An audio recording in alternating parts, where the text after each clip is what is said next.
In this video, we're going to touch on everything you need to know about your database and sphere of influence. We're going to touch on why this is an important group of people to stay in front of, where to actually store the list, how often you should reach out, some of the best ways to reach out, and two underutilized ways that I love to reach out to my database and sphere of influence. So we got a big video. Buckle in, give this a thumbs up, and let's get started. So why is it called your database/sphere of influence? Why do I use those two terms interchangeably? And the reason is, in a lot of real estate training, they are used interchangeably. If you think about it, it's a database of people you know. And a lot of people refer to it as your sphere of influence, the people that you know, like, and trust. Again, kind of used interchangeably. Throughout the rest of this video, I'm going to try and use it solely as your sphere of influence list, so it's not too confusing, but just know that the terms can be interchangeable. So that brings us to who belongs in this list. A lot of great real estate professionals put every single person that they meet into their database. They put them on this list, and you should too. But when you're starting out, it's important to think about who belongs in this list from the beginning. And the way I like to think about it is who is in your sphere of influence. And a better way is maybe who would you recognize at the grocery store? If you saw someone at the grocery store, they recognized you, you recognized them, they probably belong in this sphere of influence list. Now, there's a long list of people that you should include, but again, it's pretty much everybody that you know.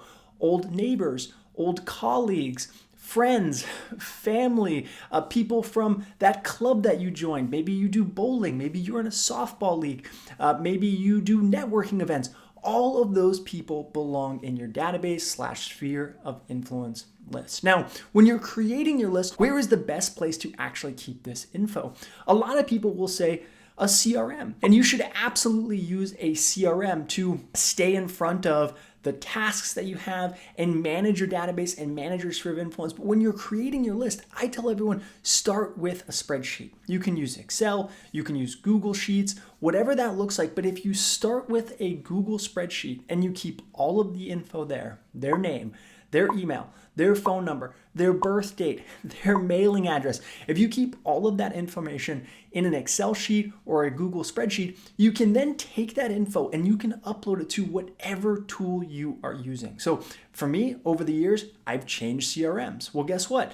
I take that list, that Excel spreadsheet, and I upload it to the new tool. Sometimes I want to do emails. Maybe it's a MailChimp or an active campaign email. Guess what? You have your database, you have your sphere of influence there. You can take that list and you can easily import it into whatever tool you're using. So when you're just starting out, use a spreadsheet to keep it simple. And again, the info you want to keep track of is who they are, what's their name, their birth date is huge, email, phone number, mailing address. Use the tax records to actually pull up where these people live. And again, I'll give you a reason why here in a little bit in terms of following up with people, but having this information on everyone in your sphere of influence list is going to make it so that you can reach out quicker, you can reach out more often, and you can build a better connection with these people. Before we get too far in this video, I want to touch on why it's important to actually build a brand with your sphere of influence list. And it really comes down to the best real estate professionals who have built a long-lasting career do it through referrals.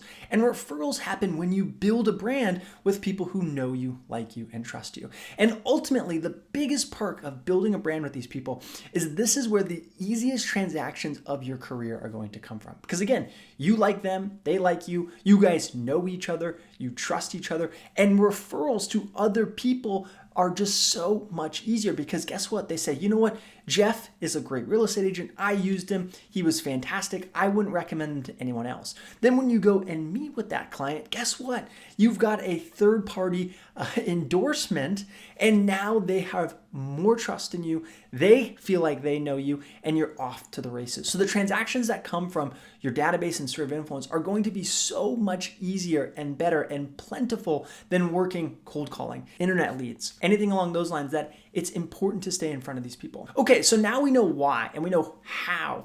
Let's talk about how often we should actually reach out to these people. The magic number when it comes to your database and your sphere of influence, as told by Gary Keller in The Millionaire Real Estate Agent, is 33 times a year. If you can stay in front of these people through different means 33 times a year, that means if they can see your brand 33 times a year, different forms and different mediums, guess what? You are going to become their go-to real estate agent over time.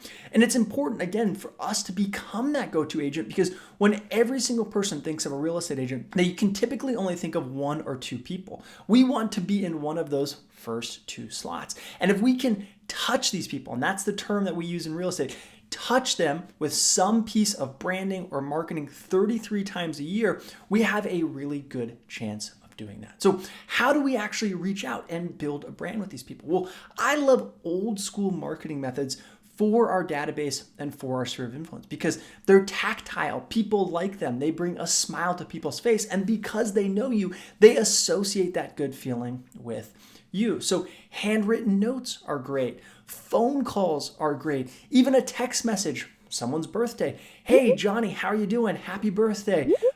Hope all is well. Those things hold so much weight with your database and sphere of influence that they are the best ways to stay in front of people. But 33 touches is a lot. So how do we actually get there? Again, you can do as many phone calls as you want. You can do as many text messages as you want, but you probably aren't going to be text messaging or calling these people 33 times in a year. So maybe that's only 2 to 3 times a year for each of those. Though you still have 20 to 25 other touches that you need to do to stay in front of these people. So what are the best ways to do it? There are 2 that I love and recommend. The first one is postcards.